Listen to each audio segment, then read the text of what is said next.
အတွက်အောင်မြင်မှုဆိုတာကိုယ့်ရည်မှန်းချက်တွေကိုကောင်းထည့်ဖော်နိုင်တာကိုကောင်းတာအောင်ငြိမ်းစူးစမ်းရင်မိသားစုကိုဂုဏ်ယူစေနိုင်တာပါပဲရှင်ကျောင်းအတွက်အောင်မြင်မှုဆိုတာကတော့ကိုယ်တန်မှုကိုပြောပြစေပဲဆက်လက်လေ့လာသိယူနေတာမိသားစုကိုကိုညီပံ့ပိုးပေးနိုင်တာနဲ့မနေ့ကထက်ပိုကောင်းအောင်ကိုနေတိုင်းတည်ဆောက်နိုင်တာပါပဲ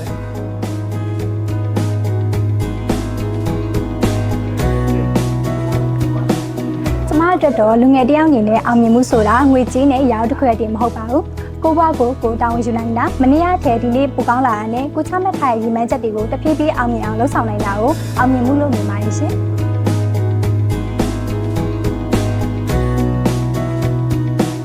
လူတိုင်းမှာအောင်မြင်မှုကိုသတ်မှတ်ထားတဲ့ကိုယ်ပိုင်စံနှုန်းတွေဆိုတာရှိပါတယ်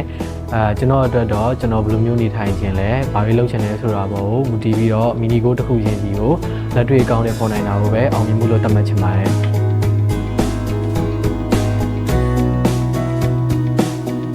ညီမမြင်ကတော့အောင်မြင်မှုဆိုတာအခွင့်အရေးကောင်းတစ်ခုရောက်လာမှာကိုထိုင်ဆောင်နေရမျိုးမဟုတ်ဘဲနဲ့ရှိနေတဲ့အခွင့်အရေးတွေကိုအကောင်းဆုံးအသုံးချပြီးတော့ကိုယ်တိုင်ဖန်တီးယူတာပါပဲရှင်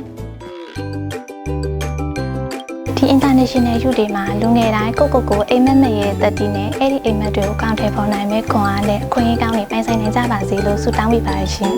လူငယ်တိုင်းကိုအိမ်မက်တွေကိုယုံကြည်ရှိနဲ့အကောင်းဆုံးကောင်းတဲ့ဖော်နိုင်ကြပါစေရရှိလာတဲ့အခွင့်အရေးကိုလည်းအကောင်းဆုံးသုံးချပြီးတော့ပုံမတောက်ပတဲ့နာဂတ်ဘဝကိုဖန်တီးနိုင်ကြပါစေလို့ဆုတောင်းပေးပါရခင်ဗျာ Happy International Youth Day ပါနော်လူငယ်တိုင်းကိုအိမ်မက်တွေကိုမစွန့်လွတ်ပဲယုံကြည်ချက်ရှိနဲ့ရှေ့ဆက်လမ်းနိုင်ကြပါစေအခွင့်အရေးကောင်းတွေရပြီးကိုလိုချင်တဲ့အနာဂတ်ကိုကိုယ်တိုင်ဖန်တီးနိုင်ကြပါစေလို့ဆုမွန်တောင်းပေးလိုက်ပါတယ်ရှင်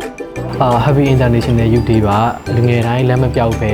ကိုယ့်ရဲ့အိမ်မက်တွေကိုယ့်ရဲ့ဆန္ဒတွေနောက်ကိုအမှန်တကယ်ယုံကြည်မှုရှိနဲ့ရှောက်လန်းနိုင်ကြပါစေလို့ဆုတောင်းပေးချင်ပါတယ်ဒီ International Youth Day မှာလူငယ်တိုင်းအခွင့်အရေးတွေကိုအခွင့်အလမ်းအဖြစ်ကိုယ်တိုင်အကောင့်တွေဖွင့်နိုင်ကြပါစေလို့ဆုတောင်းပေးလိုက်ပါတယ်ရှင်